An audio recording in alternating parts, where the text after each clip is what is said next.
So we are still discussing Unit 4, and one of the topics in Unit 4 that we find is problem solving and decision making. These are some of the topics that you find in Unit 4. So welcome back. My name is Kelvin Skombe.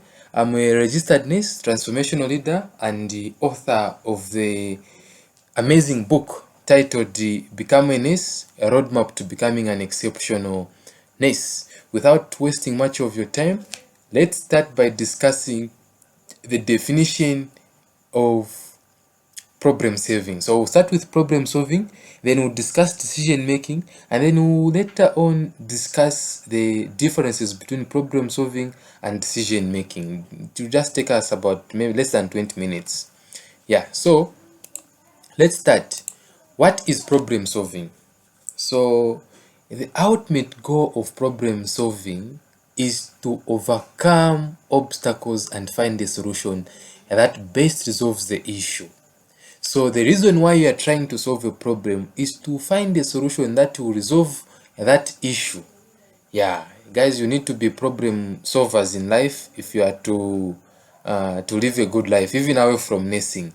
As an in-charge, you need to be an in-charge who is able to solve issues. So the best strategy for solving a problem depends largely on the unique situation. To put it in other way, or in the best way we can say, each problem requires a specific way of solving the problem. We can only learn from the previous problems, but we cannot use the similar solution we used into solving the next problem because it occurs at different times. You get the point, right? The way an in-charge used to solve problems in 1992 is not going to work in this year because now we have Facebook. Nurses want to scroll for a bit. They want to post about that patient who took care of them, such things. So what is problem solving by definition?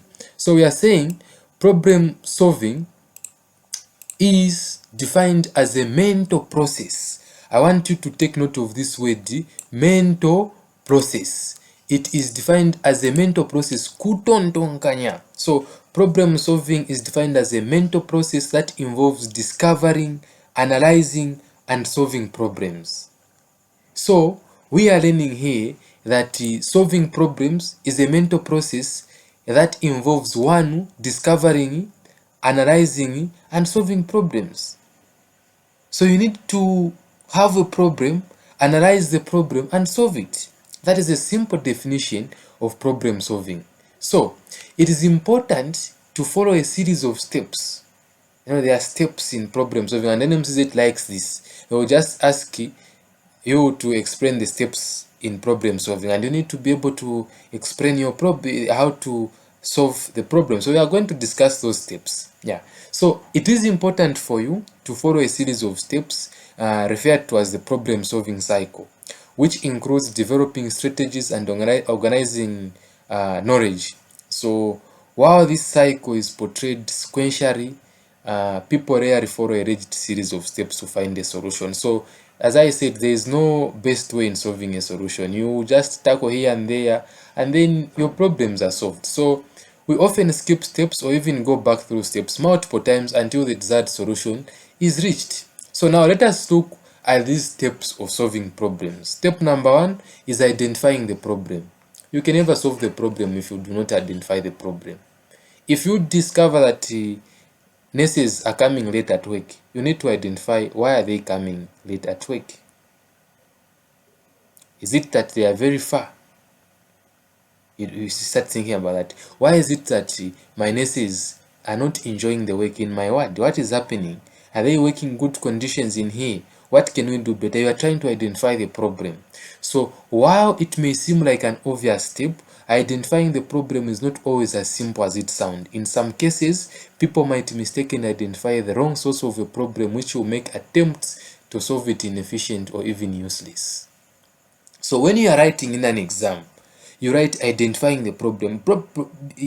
How these questions come is that they will give you a scenario. So you have to follow that scenario. Maybe they have told you that you are an in-charge in this ward and nurse A and nurse B are not in good terms. So how are you going to make sure that you deal with that conflict? Then they bring in this question now. Explain how you are going to solve this problem using the problem solving steps. So number one, you say identifying the problem. I'm going to talk to them individually, trying to assess what the problem is, to find the root cause. You know, the late Mwinemushi would say, trying to find the root cause of a problem in that way. So you find the root cause. What is it that has happened? Then you define the problem. After you've identified, you have to define the problem. So after the problem has been identified, it is important to fully define the problem so that it can be solved. What do we mean by defining? You need to explain the problem, to understand what is this problem, what is it, how heavy is it, how big is it, what are the consequences of not solving this problem. You are trying to solve what? This problem. Then we have forming a strategy. The next step is to develop a strategy to solve the problem. So the approach used will vary depending upon the situation and the individual's unique preferences. So you need to come up with a strategy on how you are going to solve this problem after you've defined the problem. Number 4 is organizing information. So before coming up with a solution, we need to first organize the available information.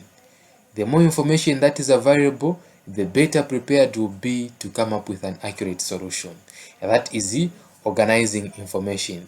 Then the 5th point is allocating resources. Of course, we don't always have unlimited money, other things like time, resources to solve a problem. But before you begin to solve a problem, you need to determine how high priority it is.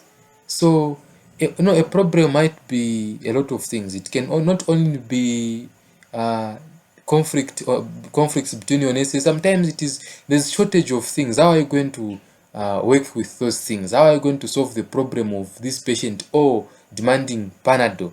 They don't even want Brufen, they just want Panadol. How are you going to try? So you allocate your resources to that problem. You look at the resources that you have and try to allocate them. Then monitor progress. So effective problem solvers tend to monitor their progress as they work towards a solution. If they are not making good progress towards reaching their goal, they will re-evaluate their approach or look for new strategies. So remember, we've gathered strategies here, so we have to be monitoring the progress. Have we defined the problem? Have we which strategy are we using? Then you monitor the program like that. Then you evaluate the results. After a solution has been reached, it is important to evaluate the result to determine if it is the best possible solution to the problem. So this evaluation might be immediate or it can be delayed. Yeah. Then that is the end of the steps in problem solving. So you just have to know that. So these were the steps. Number 1, identifying the problem, defining the problem, forming a strategy, organizing information, allocating resources, monitoring progress, and evaluating the results. Then those were the steps in problem solving, and that marks the end. Now we'll discuss decision-making process. So we continue with the decision making. We are in green now, decision making. So making a decision implies that there are alternative choices to be considered, and in such a case, we want not only to identify as many of these alternatives as possible, but to choose the one that best fits with our goals, desires, and so on. Let me tell you something, guys. I've been looking for a girlfriend for some time. Like seriously, a woman I can marry. Now I have a lot of people that I'm talking to, but now I'm trying to see which one can I talk to? Which one can I talk to? So I'm trying to make a decision like that. Yeah, so that is it. As I'm trying to look for a girl, I have to talk to each one of them and then see who is best, then choose, then find that one. So what is decision making? Don't mind that, guys. So what is decision making? Decision making can be regarded as the cognitive process resulting in the selection of a course of action among several alternatives. So decision making can be regarded as the cognitive process resulting in the selection of a course of action among several alternatives. So problem solving, we said it is a mental process of analyzing, strategizing, and coming up with a solution to solve a specific problem. Now we are saying this is a process which is resulting in the selection of a course of action among several alternatives. That is decision making. So good decision is important. Good decision making is important at all levels in the organization. You need to understand that making a decision is very important. You see, I always tell a story of a young guy who had just become a banker. Then he went to the retired former banker to ask about how to be a good banker and how to just have a good experience. So he asked the banker a conversation to help him come up with a good decision. So his first question was, my sir, how can I be a good banker like you? Then the old man looked at him and said, what are you trying to say? Then he asked, sir, what is the secret to making good decisions? The older man leaned back in his chair. Aisa tontonka nyakuna panono. Then replied with just 2 words, good decisions. Yeah, then the young man who had just become a banker was puzzled. Aisa pangako na kachinzo kakufurunga na fila, then asked, how do I learn to make good decisions? The older president smiled and said, my young guy, experience. Still not satisfied, the young man in the banker said, but how do I get experience? The old man looked him in the eye and answered, bad decisions. So you gain experience from making bad decisions. Of course, we are talking about trying to find better alternatives, but there are times whereby you have a lot of things at your table and you fail to select one, and sometimes you just have to select a bad one for you to learn to be careful next time. So that's what we are talking about, decision making. So let's look at the decision making process. If they tell you to explain the steps of decision making, these are the steps I expect you to explain. Number 1, identifying and diagnosing the problems. So the first step in the decision making process is the clear identification of opportunities or the diagnosis of the problems that require a decision. We are from talking about problem solving, so the word problem is in my head. So we are just trying to say the first step is identifying and diagnosing problems. The only problem you can make with leadership is you are trying to memorize the way exactly things are. So even these steps, if you are just line them up clearly with things that are making sense, you will be able to get marks. So number 1 is identifying and diagnosing problems. You try to look for the problem which you need to make a decision on. So the discrepancies between actual and desired conditions alert a manager to a potential opportunity or a problem. What is the actual problem and what are the desired conditions that we need?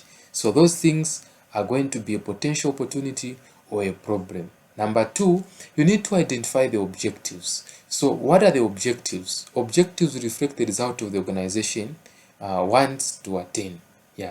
Objectives are often referred to as targets or standards. So each organization, each ward, each hospital, they have got their own objectives and they have got the standards that they want. So you must, before you make a decision, you must come up with objectives. What is it that suits me? So for example, I gave you an example that I'm looking for a girlfriend. So when I have 3 girls that I'm looking for, I need to know what are my objectives. Where am I heading in my life? If someone drinks alcohol, I don't drink alcohol. Are we going to make a good couple? Maybe no. Maybe if I don't care about alcohol, we can make a good couple. After all, alcohol is not that bad if you drink it moderately. So you organize your objectives. You identify the things that you as an organization have or has, so that you can come up with a good decision. So objectives can be expressed for long spans of time or for short spans. So we are simply talking about identifying objectives here. Then generating alternatives. So once an opportunity has been identified or a problem diagnosed correctly, as a manager, you are going to develop various ways to achieve objectives and solve that problem. So this step requires creativity and imagination.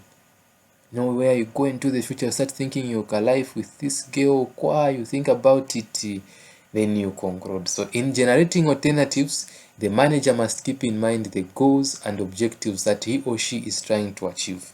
Ideally, several different alternatives will emerge. In this way, the manager increases the likelihood that many good alternative courses of action will be considered and evaluated. Then evaluating alternatives. The fourth step in the process involves determining the value of adequacy of the alternative generated. So you need to look at now the alternatives that you've generated, you evaluate them. Are they all making sense? Okay. If we put them in place, what are they going to bring for us? Are they objectives? You look at them in that way. Then the act of choice, which is now making a decision. So decision is commonly associated with making the financial choice. So although choosing an alternative would seem to be a straightforward proposition, simply consider all the alternatives and select the one that best solves the problem.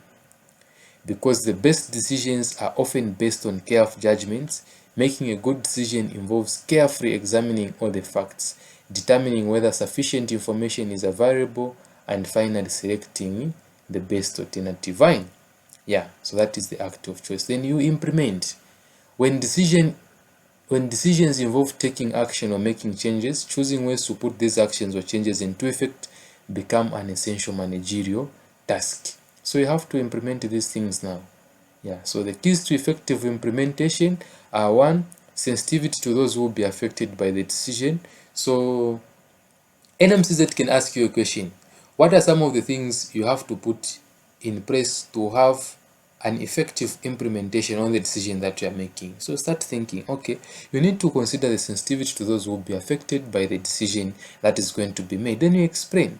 When a decision is made, it can either affect positively or negatively. So you have to consider both the positives and the negatives, and especially the negatives, because if people are impacted negatives, they might be demotivated to work in that organization. They might bring the organization workforce lower.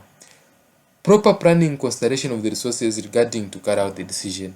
What are the resources that we need as we carry out this decision? You put in consideration the things that you need. You cannot decide to be, let's say, to be admitting people at a hospital who are pregnant for delivery when you do not even have one single midwife. No, it is not okay. You are not putting into consideration the resources that you have at that particular place. So those who will be affected by the decision must understand the choice and why it was made.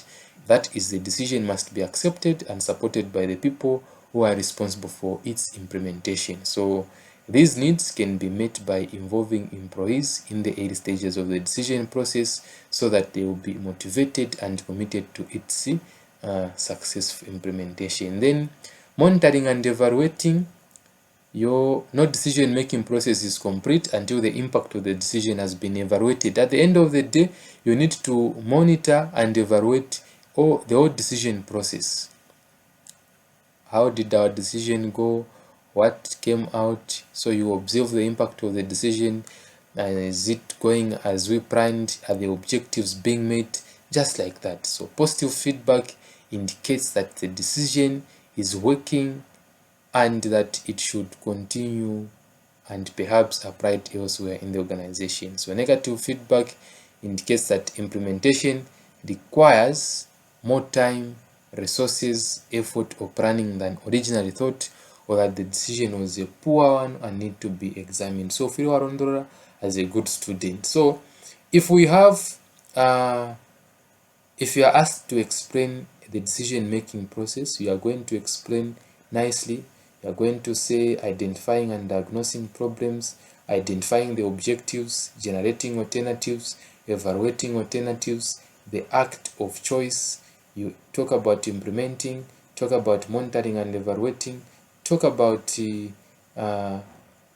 negative feedback and the positive feedback, which I explained earlier. So what's the difference between problem solving and decision making? So we tend to use problem solving and decision making interchangeably. Now, when you are solving a problem, it is different from trying to make a decision. Sometimes you can have two things which you are supposed to decide. That doesn't mean it is a problem. No. A problem and a decision, there are two different things. So for example, if I have two girls I'm talking to and I need to choose one, that is not a problem that I'm solving. I'm trying to make a decision to which one is good, so that I do not have to enter into a problem solving when I make a mistake. I make a proper decision. So although they are somewhat related, these two phrases are not synonymous and are completely different. The major difference between the two is problem solving is a method, while decision making is a process. What do we mean? Problem solving, as the name implies, is simply solving a problem, guys. Kuti wamba nokulondera problem solving. So meaning it is a method wherein a group or an individual makes something positive out of a problem. So when you are trying to solve a problem, you are trying to make something good out of that problem. Yeah. When students are failing at a school, you have a problem. So you have to look for a solution. Make something good so that students can start passing at that school. If patients are suffering a lot of are suffering from nosocomial infections in your ward, that is a problem that you have. You need to start looking for something good out of that problem so that you can solve that problem. You're like getting something positive out of that problem and solve that problem. Then decision making, on the other hand, is a process that is done many times during problem solving. So you find that decision making is inside problem solving. Then decision making is a key that will help in reaching the right conclusion in problem solving. So when you are solving a problem, decision making is constantly inside there. So this marks the end of today. Next we'll be discussing documentation and report writing. Thank you very much.